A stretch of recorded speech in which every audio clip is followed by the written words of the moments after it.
Heavy মজা guys, heavy মজা। আর কিছুক্ষণ আগে কিন্তু আমরা কিনেছিলাম বেগুনি, কি তাই তো? হ্যাঁ বেগুনি ঝাল ছিল, বেগুনি শেষ হয়ে গেছে।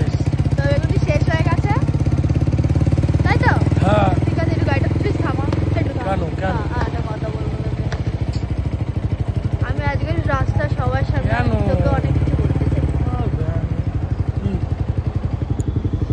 বয় বয় নামছিস কেন? নামছিস কেন? এটা কি পকেটে? কি রে? কিচ্ছু না ভাই। বের কর, অনেকক্ষণ ধরে দেখছি। বের কর, এনে ধর, এই প্লাস্টিকটা রাখ, খালি প্লাস্টিক, আর তুই আমার বেগুনিটা দে ভাই।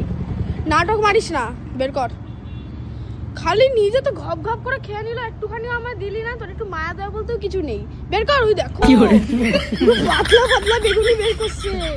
এই আমাদের ভাই তুমি গাড়ির পেছনে বসে বেশি খেয়েছিস।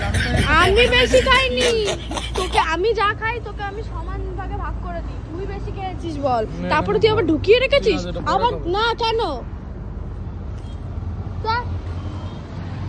এইসব ভুল আমার সাথে নেক্সট বার করবি না। আজ খালি মারলাম, পরের দিন লাথি মেরে এই গাড়ি দিয়ে ফেলে দেবো। ঠিক আছে চল।